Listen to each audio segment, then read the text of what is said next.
Hey there, zombie fans. Welcome to another episode of the Z Nation After Show on AFTERBUZZ TV. Tonight we are talking about Season 3, Episode 4, Murphy's Miracle. We have a very special guest with us tonight. Stay tuned.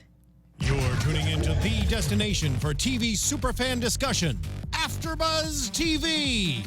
And now, let the buzz begin. This is such a nice, cheery little song. For a nice, cheery little town with nice, cheery little, slightly dead people. Nice, cheery postman. It's great. It's so good. I like this. It's a good song. I've never heard this song before, and I love it. Really? Yeah, I am out of touch.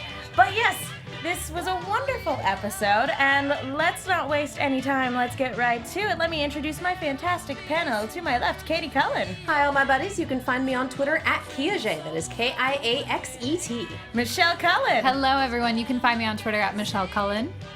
And our wonderful, wonderful special guest, the co-executive producer of the show, as well as the writer of this episode, Michael Cassutt. Hello.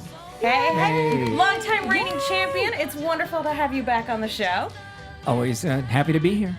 We're always happy to have you.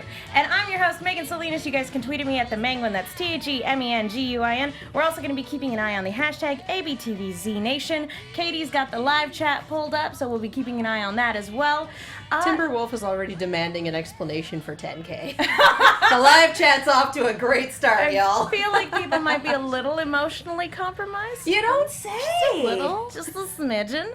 Just a smidgen. Just keep watching. Extremely. Keep watching. Extremely. It all, comes together. I don't know if it comes together, but it gets clearer.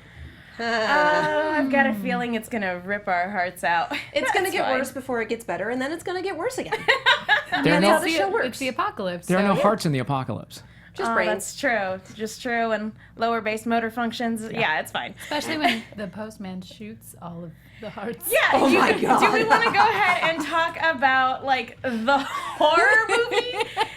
And this Yes. turned in because the whole series is basically a horror comedy, but like this one took a hard left turn into like serial killer horror movie, which is super cool and refreshing, but at the same time it's still like, whoa, that got dark real quick. This is pretty much a guy that had this plan anyway, and then day one hit, and he was like, all right, time to go. Opportunity knocks. Woohoo! Let's do this. So for this one, approaching it, like, did you guys approach the idea of a postman serial killer from the get-go, or did that just kind of like you wanted? Because when I first saw that this was a postman, I was kind of thinking, I'm like, oh, maybe he's on like a noble quest, like Kevin Costner and the Postman. Yeah, no. Not even remotely. No, this one actually started with the serial killer. The whole idea. In fact, the original concept was from one of our writers, Natalia Fernandez, who, just had this idea of Z's that have a residual memory for the person who killed them. And we thought, oh, that's appropriately dark. That's where we like to start. That was before breakfast one morning. So, Oh, that morning discussion. Yeah. What a great now, way who to start wants the day. scrambled eggs with ketchup? Krispy Kreme, anyone? Yeah. Did that come before or after the morning coffee? Probably in the middle of. There may have been some spewed coffee at that. But, yeah. So we have our good postman, Mr. Becker. Postmaster now. He promoted himself. Yeah. He manifested his destiny. I feel like we haven't had this much straight up creepy darkness just from the human aspect of things. I want to say since the cannibal episode. I would agree with It's that. gone dark, but it usually goes zombie dark or monster dark. This is just like, no, just this guy. Just reminding you that guy. human beings can be awful on their own. Yeah. Yeah. Friendly reminder out there. You're friendly, every couple episodes we have to remind you that man is the true monster. It's a public service. It is. You really do. Yeah, you are doing all of your viewers a service. But yeah, so this guy, I feel like this could have been, in and of itself, like its own little horror movie. It like, was. Yeah, and in such a great way, too. Like, And I really like that it was a slow burn, like that you really do get the chance of going like, is this guy on the up and up? Is there a scientific explanation for it? And then when we get our full reveal, it is straight up terrifying seeing his little murder room. It is awful, but so good at the same time. Thank you. That's what we do. We didn't want to just jump into it. We thought, this is the boil water lobster time. We needed you to just kind of be with it for a while until you realized, oh, we're going to get eaten. Well, you never lead with the murder room unless there's something worse than the murder room. Right.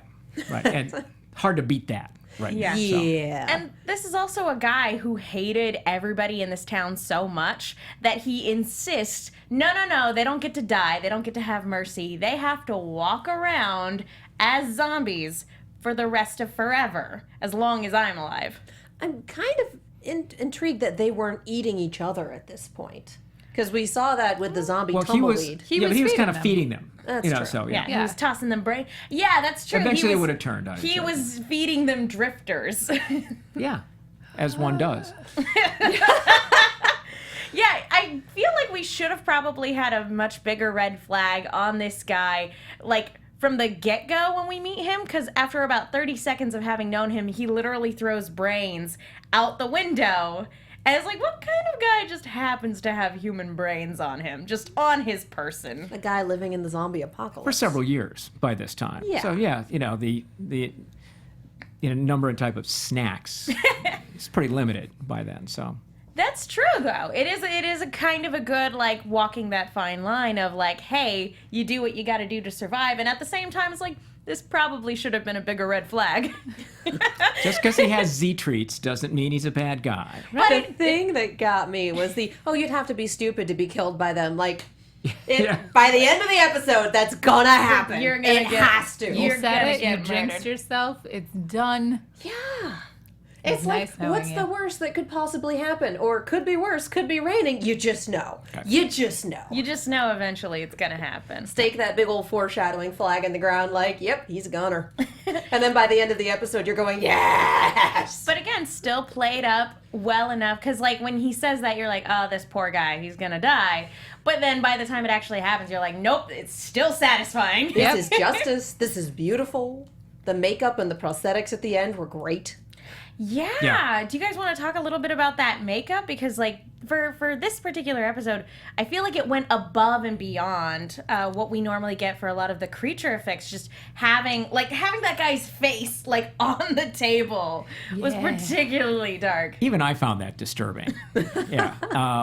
And I didn't invent it. That's just sometimes our production, the planets line up in a dark way and everyone's base instinct comes out at the right time and then you wind up with that abattoir. And that's just where they work. That was actually shot where, Now, I want to know, what was the idea of him singling out Sun May in particular? Because we haven't had a ton of time to really get attached to her. Was this to kind of give her a little bit more development? Yeah, that was part of it, is we knew she'd kind of come in and hadn't had kind of her moments, but the other, so it was designed, well, you do logically have Doc and Addie going this way and Hector and Warren go the other way, so she would be the one to stay behind and do the little science stuff, thus being...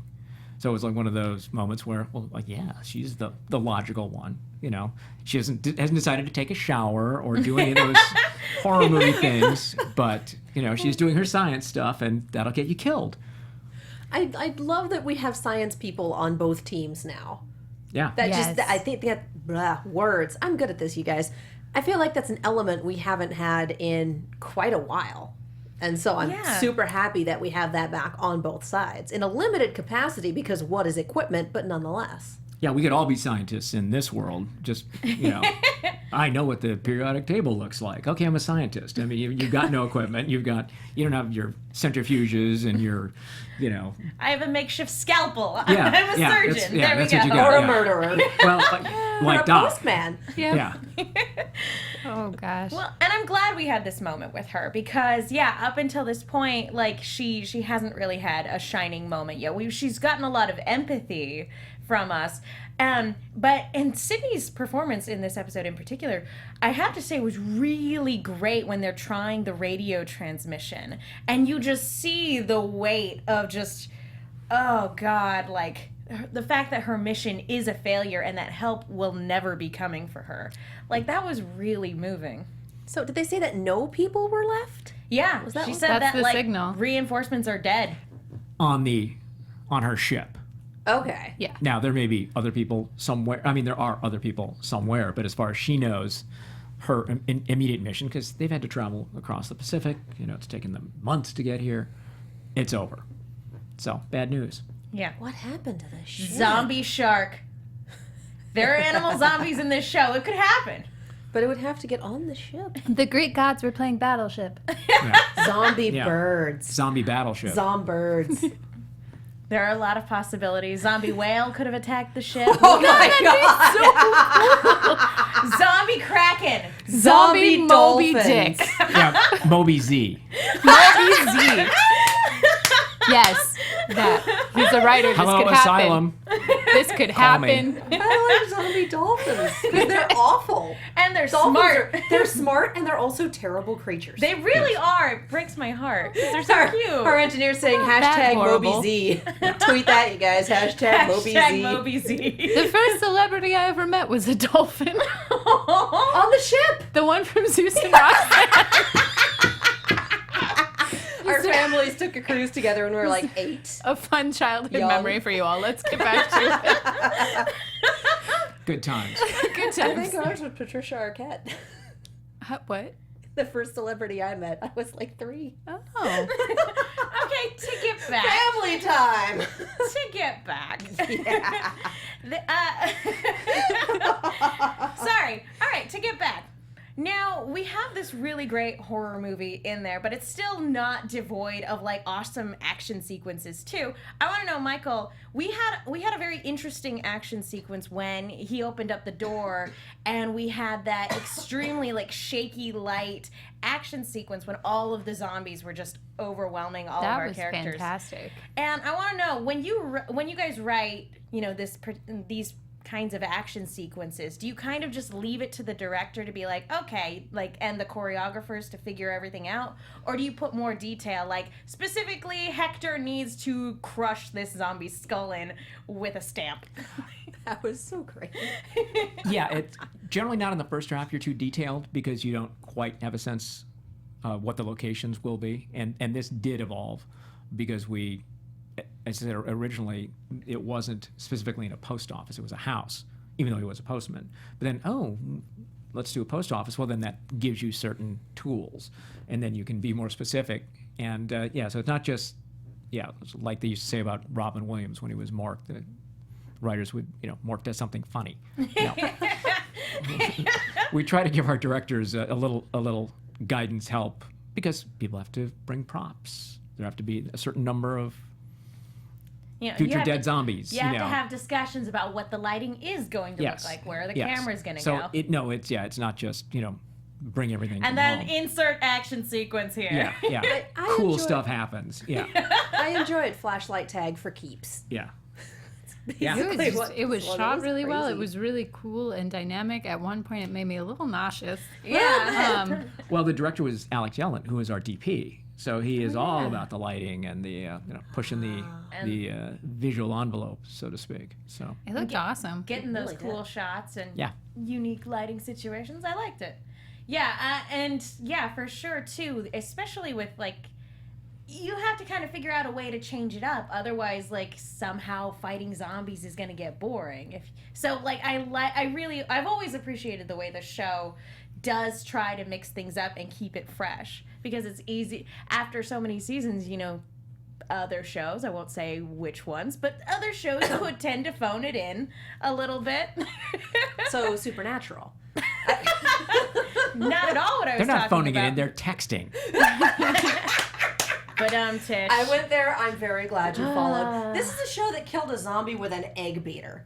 That's very I true. mean, they've set a bar and they're sticking with it. Yeah. That was a good kill. That was a great kill. I remember that. I guess that was I a w- long time ago. I was just It really was. impressed with Hector's usage of the little stamp thing. The this one. cancel- There stamp. was Oh my rage in God. there and in his lines, and I feel like there's going to be more backstory coming from that rage. Yeah, Or, there's like, some a little- rage there. Yeah. Yeah, there's definitely some stuff simmering with him in particular in this episode.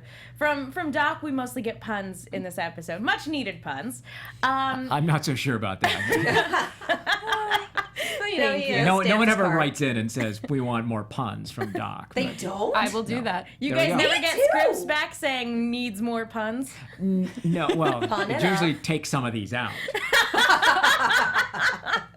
No. You lazy bastards. Yeah, Get little mean Yeah, notes like yeah, "How yeah. dare you?" yeah, Write them Like, back, tell them you have really? a dependency. yeah. But I did this to myself. That's You right. did! To be fair, after watching this, we warned you this was coming. Yeah. Yes. I knew it. I should have been should better always prepared know. for it. You have a couple of Cullens on the show. What do you expect? Puns galore. Yup, nothing but puns. So we also get it was only a really brief moment too, but I like, how about that new Z-Whacker? I know we've seen it a little bit, but like I feel like it really got a chance to shine at the beginning of this So to episode. speak, yeah, or spark. I You feel did it. like the electricity is overkill for something that no longer has a functioning central nervous system. But it looks so But cool. it looks amazing. I would be really afraid of shocking myself. That's just, Yeah. Yeah, it just kind of adds a little danger to the usage, you know, so. And it has a little flair. Yeah. Again, you got to keep the zombie apocalypse interesting. it could be fun if down the line someone steals it from her and tries to use it and shocks themselves, and That that's would how be- they die. That would be wonderful. That would be hilarious. I would be down.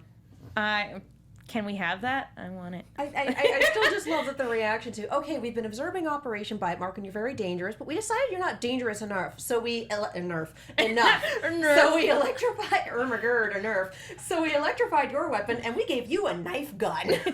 I'm still not over the knife gun. I love it so much. It's pretty It's very Final Fantasy. It's when using the butt of the gun isn't enough, so you just go for the stab. It's just, It all makes practical. sense. it all does. It's practical. Really? I don't Because understand the problem. That is blocking that there's not a problem. I love it. It's just kind of insane. Like, yeah.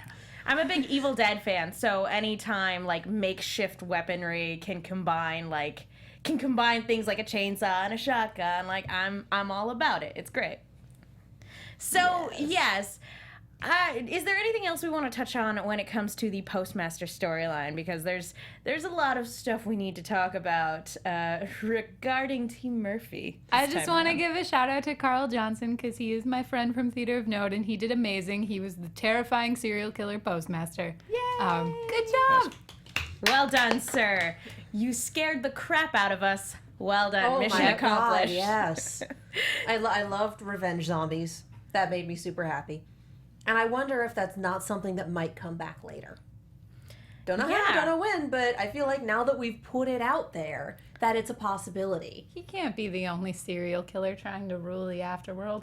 Not even just serial killer. You know how many people Hector has murdered? Ooh. Way to plant that seed. Hey! I like that. And also, what we've established now about the zombie mythology, there is something yeah. going on. Ever since episode 2, or was it whichever episode was Doc in the air vent In the air shaft. Yeah. With the Yeah. zombie. Like, and just having that little moment of like kind of mental awareness.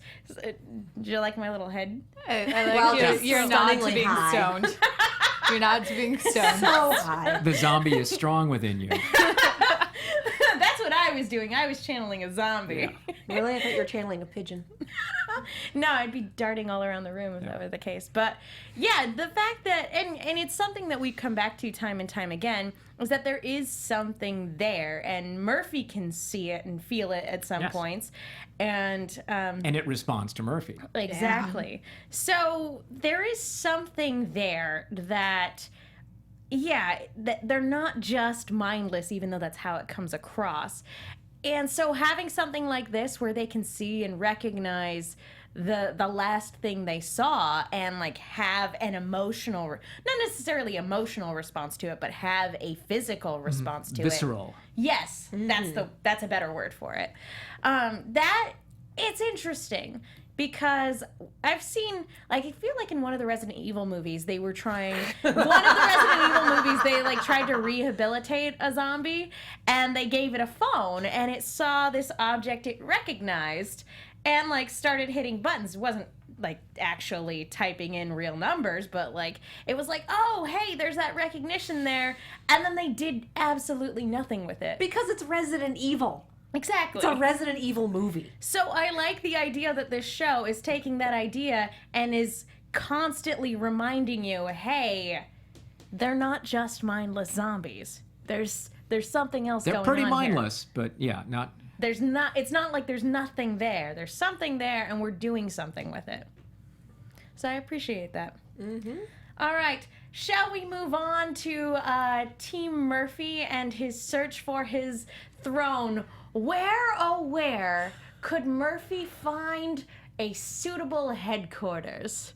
Ladies' thoughts? Where could he possibly go? Well, before we get there, I love the bit with Seattle and just the Space Needle knocked over in the background. Like, how? How? Okay. You missed I it, enjoyed but that. the aliens from Independence Day also came down during the zombie apocalypse and just We're gonna blow up a let's give couple. it a nudge. Oh, they Yeah. did our job for us. Okay, we're out. Yeah. they like came down to peek and then they came too far and then Actually, we were like, our bad. It's a great idea. Is actually the aliens, Run. the hostile aliens arriving in the middle of the zombie apocalypse, going, "Oh, we're out." Just like, Yeah. oh. Aliens getting attacked by zombies. Yes. Asylum, call me. Yeah.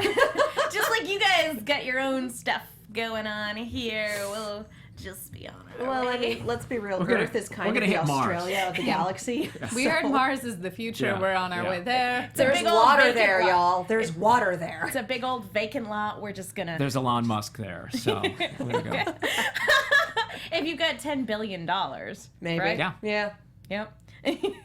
So yeah. So anyway, I'm writing that off on my taxes. Just, Elon Musk. trip to Mars. So let's quit beating around the bush. Spokane.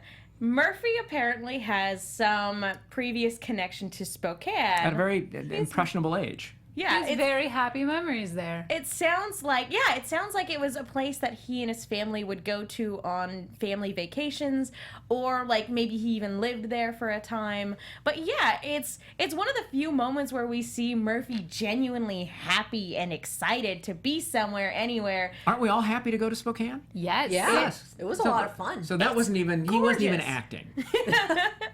I just love that we're just gonna puncture the fourth wall here. Hey, we're in Spokane. We've been there. We actually can't afford 4 walls. So,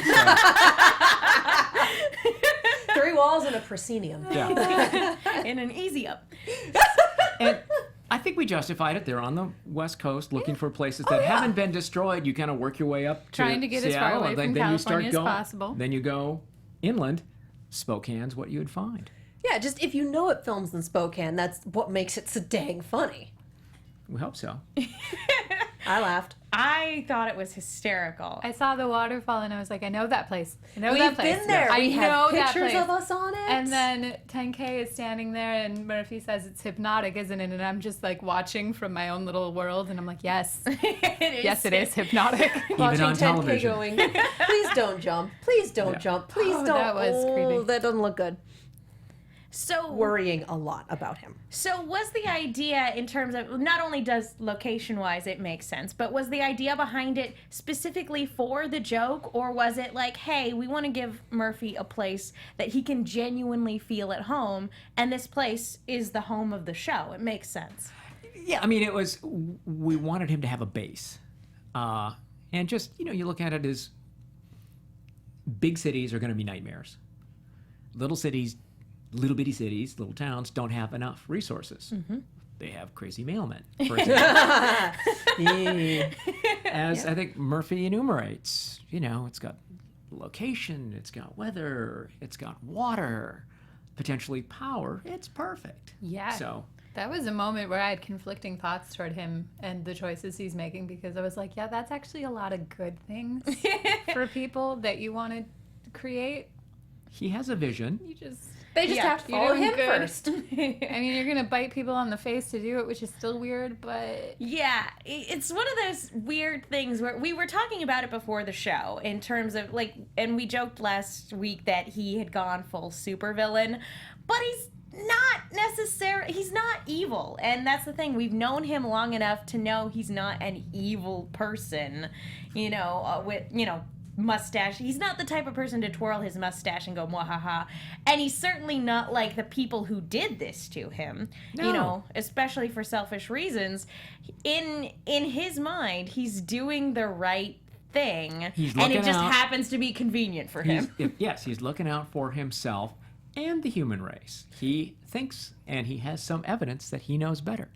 I feel like he's one of those people that shouldn't have power, and then he got it. Yes. Because there are just some people who really shouldn't. But then, they shouldn't be in charge of a mail route. Who should be is the people who can handle it. Yeah. Not this guy. Yeah. Which is what happens when you use people convicted of mail fraud as your guinea pigs, I guess. That's right. Oh, the mail always comes in. Yeah! I was going to say, I'm noticing a motif here. It's really about the Postal Service. That's the twist at the end of this show. And to be fair, we like the Postal Service. We have nothing institutionally, personally against any mail carriers, any government employees. Of We think course they're not. fine. Of course not. We're going to move on to FedEx next. Well, and we actually have a comment on a few comments from Mike on Twitter. He said, Murphy was very aggressive in this episode. I would argue that he is, he doesn't have any authority to answer to anymore. So when people start questioning him, he's like, no, this is how it goes. And he also says, great scene with 10K leaning over the bridge, and Murphy showed up to say hypnotizing. He's like, little lampshade there. I see what you did, Murphy. Wink. Oh, Murphy. Yeah, so do we want to talk about that a little bit? Because I think, again, the 10K stuff is probably the most heart-wrenching aspect of this entire episode because, again, we love these characters, and these two in particular hate each other. So much. The scene with the Ender in particular was terrifying and very powerful and very well done. Incredible. Yeah. So good. And then it ended with that really sad comedic twist of Murphy accidentally killing. I'm so sure this gun is empty. It's one of those gun safety, ladies and gentlemen. Yes. Every gun is loaded. Yeah, it was a very Departed moment where mid sentence someone gets shot in the head. When the scene's over, you're not sure whether to laugh or like be shocked, but because you're shocked, it's both. You're laughing, but you're still horrified. So yeah, that scene in particular. What other ways did you guys try to come up with, like, to show that 10K is under his control, but at the same time is still acting as autonomously as he can? There've been a bunch of them. It mostly just evidences itself whenever he's doing something that you would expect 10K to do. Then you will find that, in a reverse, that he's actually looking at somebody that Murphy might not like, or just that he's going from point A to point B, resolute, independent. Only he's following Murphy. Just he himself has no awareness of just how much in his thrall he is. And if he did, it would make him very unhappy. It's a would you kindly situation. Yeah. Gosh, that game. For those of you who have no idea what that means, BioShock. Go look it up. Yeah. Spoilers. It's been out for a decade. Anyway, so for that scene in particular, it was just so well shot, and like with the lower angles with the Ender and shot. God. I'm never gonna make it through this episode. Yes, you will. It'll be great. But yes, it was a very well constructed scene. Do you guys want to talk a little bit about the family that Murphy came across and Murphy acting as the Good Samaritan this time around? I have mixed feelings. I don't know. Like, he saved her life. But And this is the thing. From death. But we still don't have enough empirical evidence as to what happens to the people he bites. This is a learn as you go journey, and I don't like it. It's out of the frying pan, but we don't know if we're going into the fire yet. Yeah. But isn't that like life? It must be so hard not to just like. Are you sitting here going because you know what happens? Just like mwahahaha. They have no idea. I am a little bit of an evil villain. I feel like we need to give you popcorn. Yeah. We're sitting here doing this, and you're just like, yep. Yep. That's a thing. But You would hear the crunching all through the.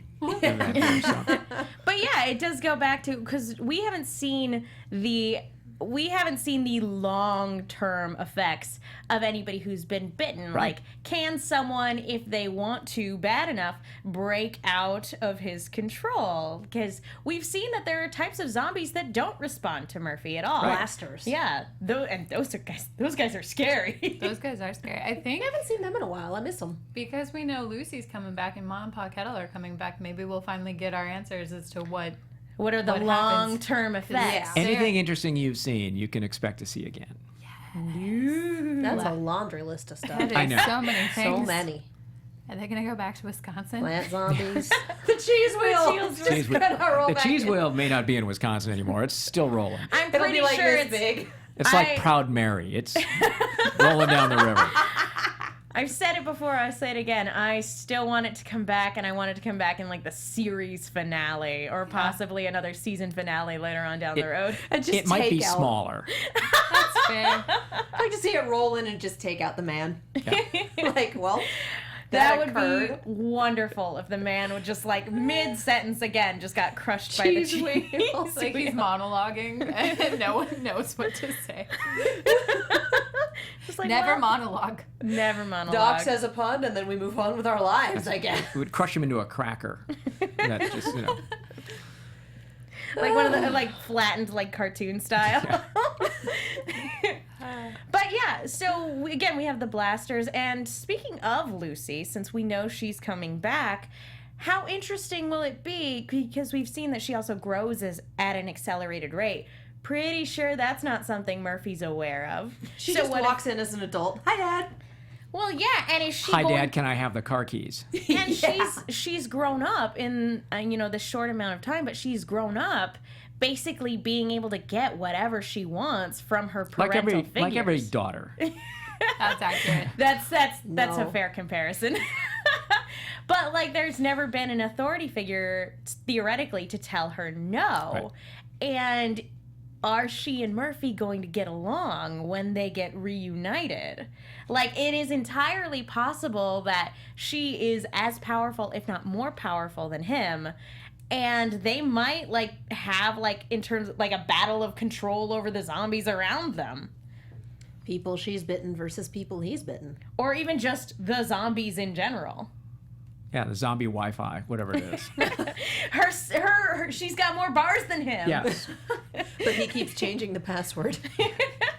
He's got more bars than him, greater bandwidth, greater memory. Yeah, no. Yeah. She might have him beat. So Timberwolf offered this. What if Lucy hooks up with 10K?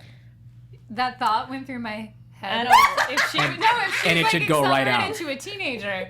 But at the same time, I think it'd be more fun if she's still like 5 or 6 and throws a temper tantrum in Spokane, and we see what happens. I would say, there. yeah, that's a premature thought. Yeah, that's Way premature. Yeah. And disturbing. No. Ew. Yeah, no. Says the guy who even wrote us a serial killer postman.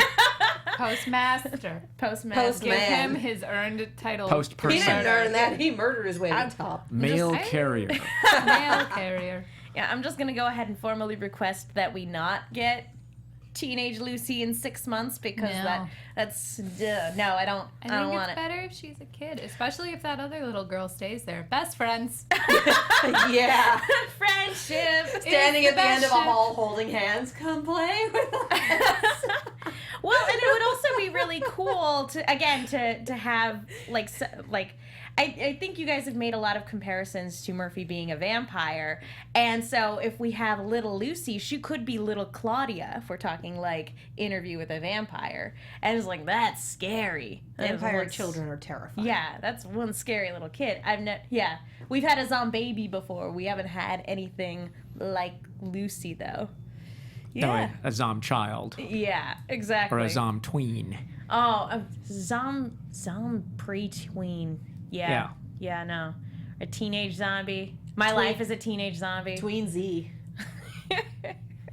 So, okay.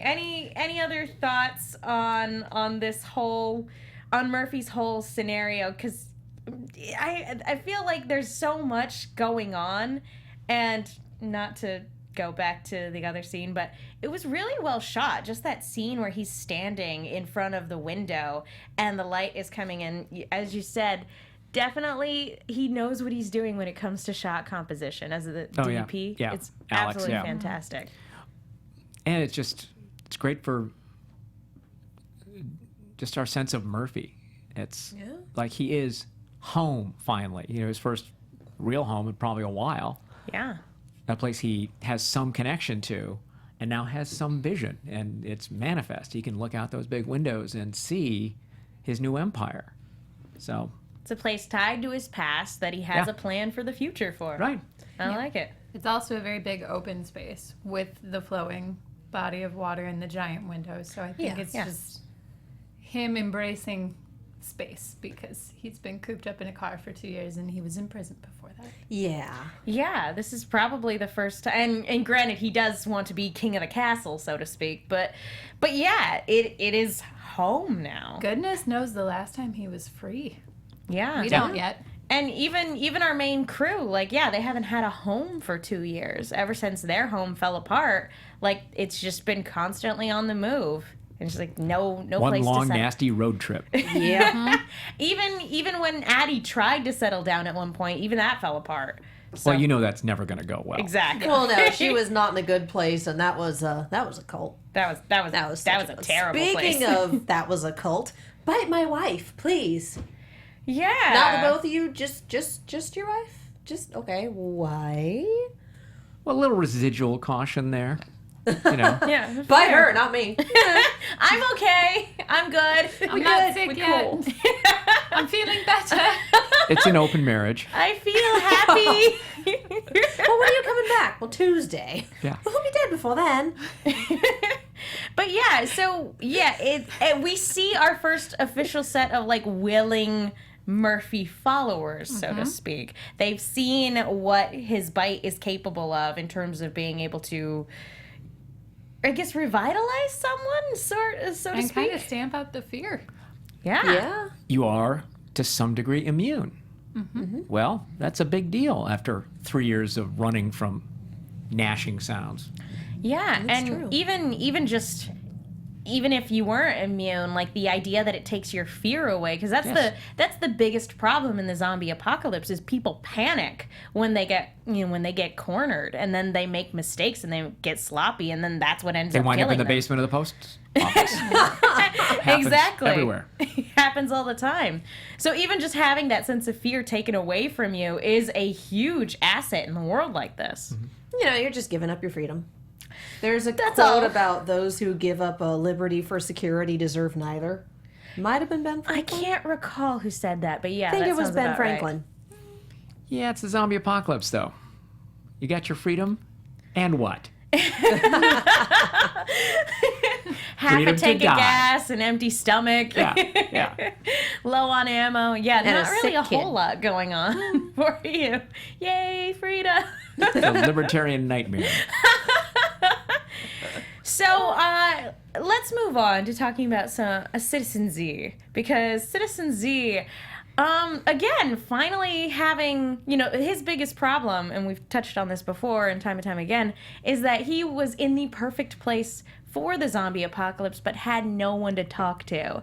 Now he has people to talk to and no resources.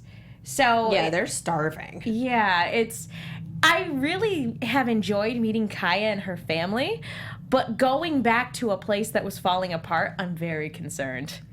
Yeah. There's still more resources there's a though. lot of MREs there. Yeah. There are a lot of MREs there. And there's still equipment that somebody could probably do something with. I mean, it's an Air Force base. True. So, I mean, as opposed to, again, it's all about your choices. What do you have? They're in some little coastal Inuit village that's depopulated, and yet they're not threatened by Z's because they're so far north. But what do you got? I mean, animal life is deadly. Not much you can grow. So they're desperate. Yeah. So it's the least bad option. And we've introduced the concept of the seaplane with enough fuel for a one-way journey. Yep, something's gonna happen. That is Chekhov's seaplane. Let's be real. Now, was the plan... It's called the Seagull. Are we talking like the Or the rescuers type of... A seagull. The little puddle jumper. I'm so happy right now. It hurts. But yeah, I was wondering, was it always the plan to give Citizen Z somebody to talk to at this stage? Or did you guys just feel like you needed to mix it up after him being isolated for 2 seasons? I have some memory that way back when, early days, at the beginning of the zombie apocalypse for us, that we thought eventually Citizen Z would have to pack up and move and find somebody because he would go nuts. And so circumstances forced him. I mean, we didn't know what the circumstances were, but it was always assumed he was going to go south or go west or do something. I like the idea of him winding up with a fan, too. Yes. Because that could have gone one of 2 ways. It could have gone, very well, like they're very hospitable, or it could have gone like the misery route. Exactly. Of like, Yes. I listen to all of your shows. Yes. I've got them all taped. All 700 of them. And cataloged. Just like people have these. All taped somewhere. Exactly. It's archived somewhere. He's probably right there. So Timberwolf, I'm talking to you. So was there ever a discussion as to whether or not this person that he winds up with would be good or bad for him? Just in the normal course of events. I mean, it wasn't way back when. Just he was going to find person X or people X, and then it just struck us as things do. Oh, what if it's a young woman who's a fan? Okay, that could be fun. I like that. And then also DJ Qualls. I mean, it's the kind of thing. Yeah, that's what we want to see him, because he'll do that face. He'll do that body language. And it's funny. It's awkwardly adorable. Yes, adorkable, Yep. Absolutely. Because, yeah, he hasn't talked to anybody in person for several years now, and now he has a fan. Yeah. His biggest fan is the person who saved him. It's Can so I just cute. say that Nana is my favorite character now? Oh my God, the master of the jump cut. Yeah. Like, I'm here now, smoking a pipe and judging you. Yeah. She is my hero in this apocalypse. I know, right? Doesn't matter to her. No. It's just another day.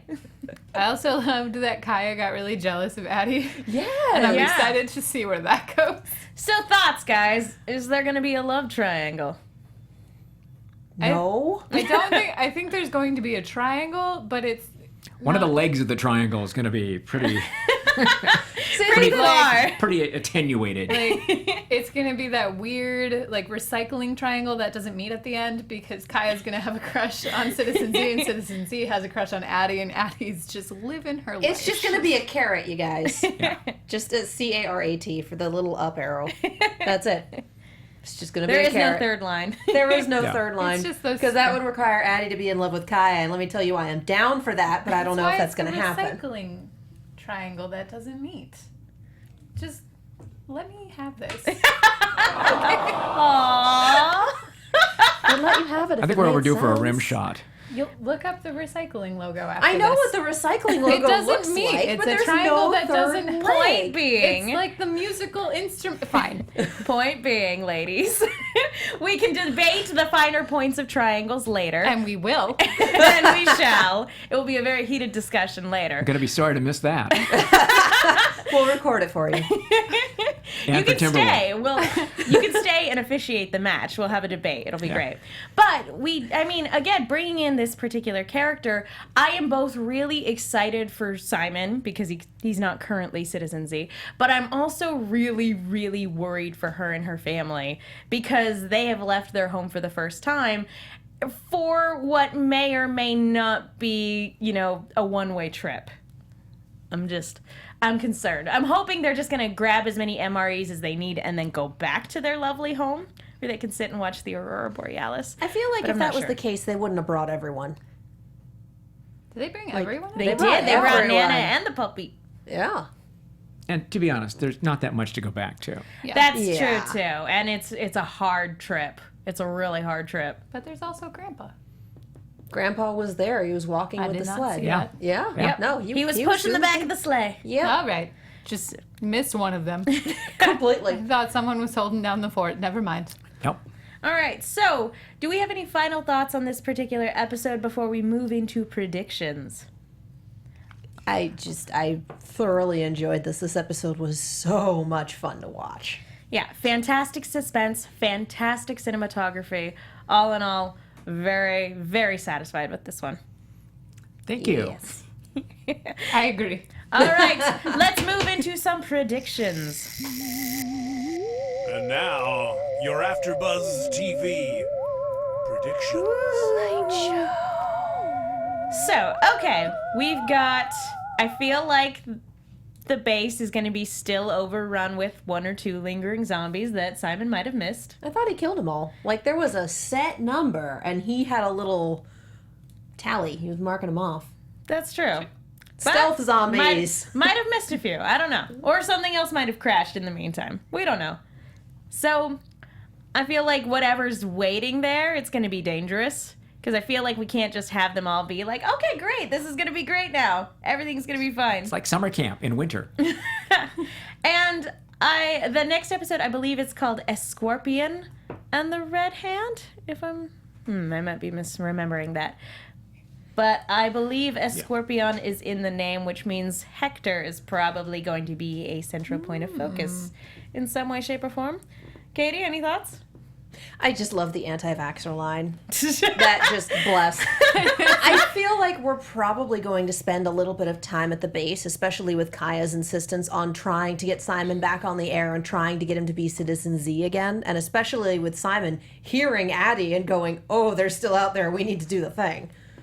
So I feel like we're going to spend a little more time at that at the base. I agree with that. And then I think that we're going to spend more time at Murphy's base, setting that up and getting that solidified. Yes. I like it. And again, we're seeing people somehow. They've gotten the word out that that Murphy's place is the place to go. They're spreading the gospel of Murphy. And all that Old and entails. New Testaments. Already had a religious cult. They stabbed people. Now we get a new one. Less stabby. More bitey. More that was bitey. where we lost Garnet. Aww. Yep. How about you, Michael? Any predictions for the future? There will be a lot more episodes. Yay! Yay! I like that. That is an excellent And prediction. bad things will happen. And some Well, funny yeah. things. And then more bad things. And then Yeah. more funny things. Yeah. It's going to be great. So, And then a cliffhanger. so do you have any other upcoming projects that you can talk about? I know that, the rest of the season, obviously, we don't want any spoilers. But is there anything else coming down the way that you can let us know about? I'm doing a couple other things, but I can't actually talk about them yet. Curse those NDAs. Yes. Okay. Well, where can people go if they want to keep up with you and all of your projects? I am on Twitter at CassuttZN. So that's the best place. Fantastic.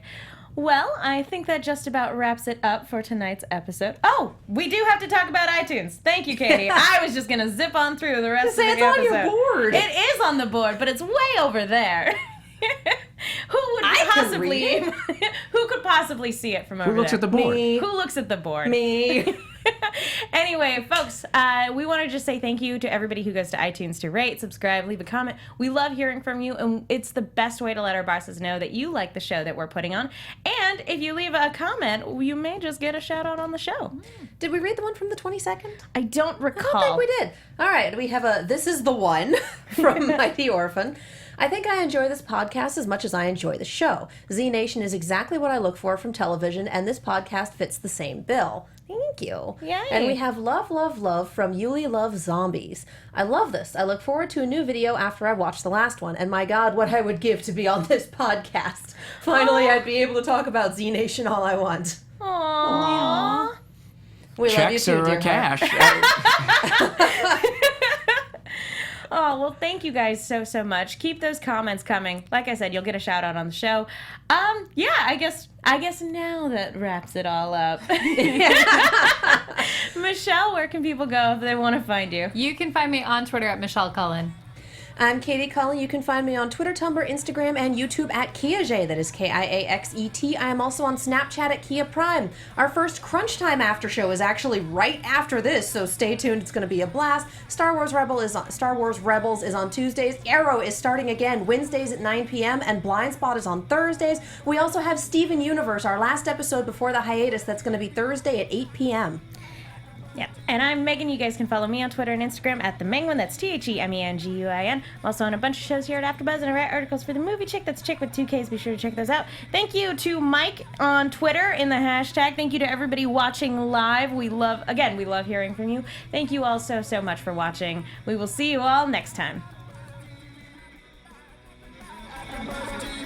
From executive producers Maria Menounos, Kevin Undergaro, Phil Svitek, and the entire AfterBuzz TV staff, we would like to thank you for listening to the AfterBuzz TV network.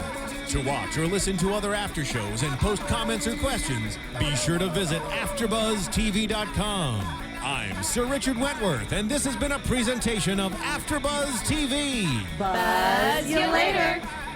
The views expressed herein are those of the hosts only and do not necessarily reflect the views of AfterBuzz TV or its owners or principals.